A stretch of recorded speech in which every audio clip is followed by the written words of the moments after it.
so far, you know, you are really in charge of your career, guys. Okay. You are the CEO of your career. Don't expect your parents, your counselor, your teachers, anybody, or even the counselor, the college guidance counselor you pay thousands of dollars to really help you out. You're really on your own, frankly. I mean, nobody really cares about your career more than you do. Your parents do, but ultimately you own your own career. So a big part of what I'm trying to do in these sessions is really give you ownership. So you start learning the process. So you can't really hide behind saying that process is so hard, because I've actually simplified it down into a arithmetic problem. Okay. So that's the big goal here, is that you can take ownership for yourself. Don't stress out. Everybody does get admitted. I still don't know anybody who did never got admitted into a college. Of course, if you apply only to all the Ivy League schools, yeah, you might not get admitted, but everybody gets into colleges. And you can see statistically, half the colleges in this country never land up even filling up their seats. And this is out of 3,000 colleges. Most colleges in this country are top notch. So you can see enrollment rates are also dropping for various reasons. So don't stress over it. Just enjoy the journey, because the journey is a lot of fun.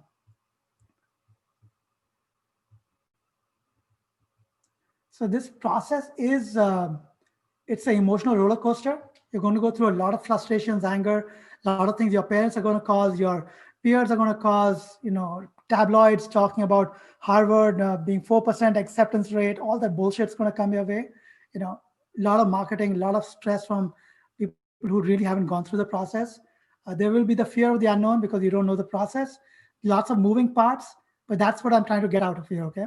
Attention to detail is super critical. Okay, one comma, one mistake, one period lost in your application, in your resume, or in the essays could pretty much cost you an entire application. Okay, so be very careful. Pay a lot of attention to the details. But again, ultimately, this is not rocket science. There is only so many permutations and combinations involved, and that's what I will be talking about. I highly recommend you all watch this one video. Okay, I'm actually going to put this link in the. Because in case you don't even land up going to my watching, I'll send out an email at the end of this session, but this one I'll put right away in the chat. So how is the chat option gone?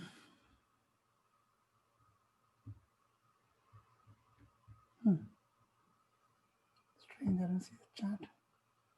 Okay, I see chat. This is a 16-minute video. Okay, and I'm glad I sent my kid to Wellesley.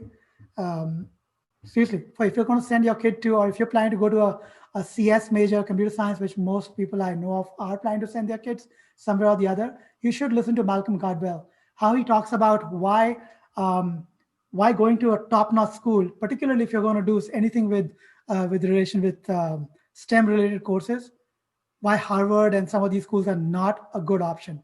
Because a lot of your confidence you get is really in these classes, in CS, particularly your math, your confidence comes based on being your rank in the class. And if in your class, everybody's super smart, somebody has to come in the bottom third. And guess what? A bottom third of most kids, or bottom third of Harvard, the best school in the world, bottom third of the CS majors over there drop out of college. So you get burnt out in a classroom where you have too many smart people as well. So I really found his talk very, very interesting. And I actually am a big fan of Malcolm in general for his videos, or it's just his writing. Read my articles. There's a lot of good stuff I've put in over there for sophomores and for seniors and for juniors every year. So I'm putting a lot of articles. I put up articles, almost 1 or 2 articles a week. I tag it by juniors or seniors, or by junior or sophomores. So, or by 10th graders or freshmen. So you can see a lot of good articles that I'll be putting up. I talk about why a liberal arts education, why Wellesley made sense for us. Why there are a lot of schools, it's documented facts of schools which don't give you any financial aid, don't give you any merit scholarships. Understanding the difference between the two is important. Look at some of my blogs, which I've done for the juniors and seniors. It talks about it. But there are very important schools. There are like 30 or 40 schools in this country which will give you 0 scholarship. If your parents are if your household income is anything more than $150,000, you're going to get nothing from these schools. And Wellesley, by the way, is on that list. And I didn't see this list. So I want everybody to look at, especially this blog, okay? Schools that do not offer merit scholarships, Yale, Stanford, all these schools are on that list. So if you're going to send your kid to one of those top 20 schools, and that's what you hope to send your kid to, and your annual income is more than 150K, it's almost impossible for you to get any scholarship. Okay, you'll be paying $300,000 for those schools. And I'm just being hard fast with you because I have very little time here today. But these are important things, and watch my videos on these things. And again, I'll take questions in the chat. If anybody has questions, keep sending me questions here.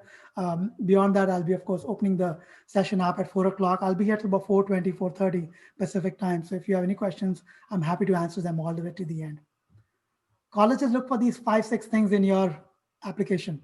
50% of your application is your GPA. So if your GPA is not in the 3.7, 3.8 ranges or higher, forget it. Go into a decent college, or decent meaning a good college. Again, I'm a type A dad, so don't take my word for it, but anything over 3.8 is good, but you want to get there. 50% is GPA.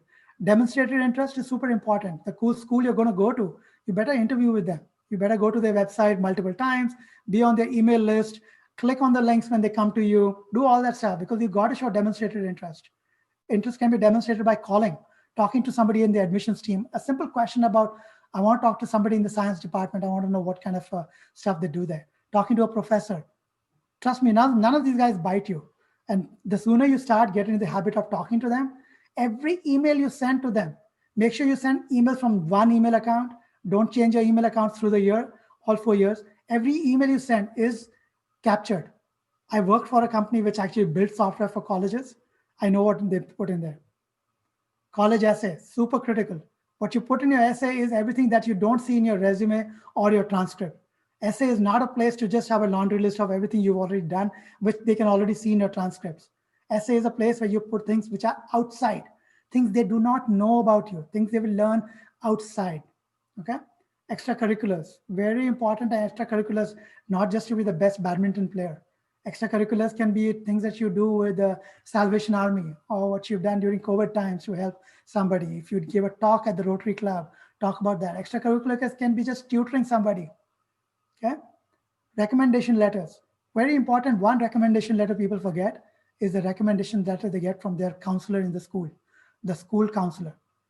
Your teachers will send you letters, will put letters together for you. Make sure all those letters are going blind, which means you never get to see them.